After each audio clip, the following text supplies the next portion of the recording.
సిద్దిపేట జిల్లా గజ్వేల్ పట్టణంలో తాజా మాజీ municipal chairman NC Rajamouli media సమావేశం నిర్వహించారు.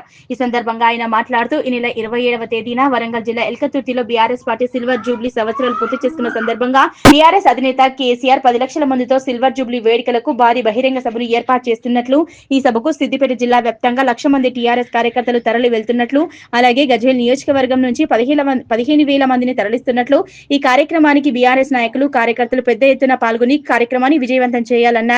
కాంగ్రెస్ ప్రభుత్వం వచ్చి 17 నెలలు గడుస్తున్నా ఎలాంటి అభివృద్ధి కార్యక్రమాలు చేయకపోవడంతో సభలో ముఖ్యంగా ఈ ప్రస్తావన తీసుకువస్తారు. కాబట్టి టీఆర్ఎస్ శ్రేణులు కూడా ఎక్కడ కూడా ఆవేశపడకుండా కేసీఆర్ సిల్వర్ జూబ్లీలో భాగంగా ఈ సభను ఏర్పాటు చేస్తున్నట్లు రాష్ట్ర వ్యాప్తంగా ఉన్న 33 జిల్లాల నుంచి 10 లక్షల మంది కార్యకర్తలు ఈ సమావేశానికి రావాలని కోరారు. ఈ కార్యక్రమానికి గజ్వేల్ మున్సిపల్ తరపున బీఆర్ఎస్ నాయకులు కార్యకర్తలు పాల్గొంటారని, కేటీఆర్ ఆధ్వర్యంలో హరీష్ రావు సూచనలతో ఈ సభను విజయవంతం చేయాల్సిందిగా గజ్వేల్ ప్రజ్ఞాపూర్ మాజీ మున్సిపల్ చైర్మన్ ఎన్సీ రాజమౌళి కోరారు. తెలంగాణ రాష్ట్ర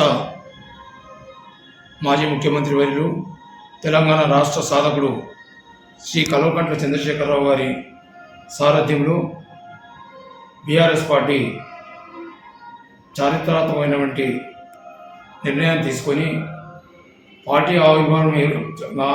పార్టీ ఏర్పడి 25 వసంతాలు పూర్తి చేసుకున్న తరుణంలో రజతోత్సవ వేడుకలు ఘనంగా జరుపుకోవాలని నిర్ణయించడం జరిగింది. ఈ రజతోత్సవ వేడుకలకు కనీవినని రీతిగా ఒక కుంభమేళా లాగా పార్టీ శ్రేణులందరూ కూడా ఈ నెల 27వ తేదీ నాడు ఎల్కతుర్తిలో, వరంగల్ హన్మకొండ మధ్యలో ఉన్నటువంటి ఎల్కతుర్తిలో దాదాపుగా భారీ బహిరంగ సభ ఏర్పాటు చేయడం జరుగుతుంది. ఈ సభలో తెలంగాణ రాష్ట్ర సాధకుడు గత 10 సంవత్సరాలు ఎనలేని సేవలు చేసి భారతదేశంలోనే అగ్రగామి రాష్ట్రంగా తీర్చిదిద్దిన ఘనత కల్వకుంట్ల చంద్రశేఖరరావుకే దక్కుతుంది.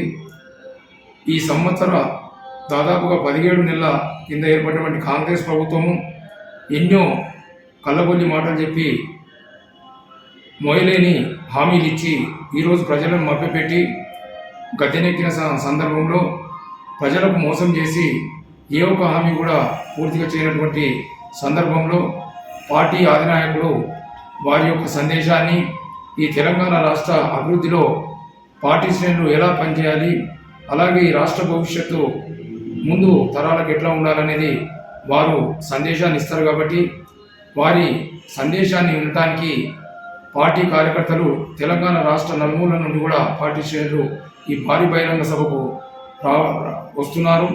అదే వరుసలో ఈరోజు ఉమ్మడి తెలంగాణ రాష్ట్రంలో కేటీఆర్ పిలుపు మేరకు, అలాగే జిల్లా మంత్రి హరీష్ అన్న గారి సారథ్యంలో దాదాపుగా 1,00,000 పైచిలకు పార్టీ కార్యకర్తలు ఈ యొక్క బహిరంగ సభకు రాబోతున్నారు. అలాగే సాక్షాత్తు మాజీ ముఖ్యమంత్రి, ప్రస్తుత ఎమ్మెల్యే కేసీఆర్ గారి నియోజకవర్గం కాబట్టి గజ్వేల్లో కూడా గజ్వేల్ నియోజకవర్గం కూడా దాదాపుగా 15,000 మంది ఇక్కడ ఈ కార్యక్రమానికి రావడం జరుగుతుంది. అలాగే మన గజ్వేల్ పట్టణంలో కూడా పార్టీ శ్రేణులు, కార్యకర్తలు, మాజీ కౌన్సిలర్లు, అలాగే వివిధ హోదాలో ఉన్నటువంటి నాయకులు, అలాగే కార్యకర్తలు అందరూ కూడా ఈ యొక్క బహిరంగ సభకు రావడానికి వారు ఉత్సాహం చూపిస్తున్నారు. ఈ నెల 27న ప్రతి వార్డులో కూడా మా గజ్వేల్ పట్టణంలో తెలంగాణ గులాబ్ జెండాను ఎగురవేసి తెలంగాణ ఐక్యతను చాటి చెప్పి ఈ యొక్క భారీ బహిరంగ సభకు తరలి వెళ్ళడం జరుగుతుంది.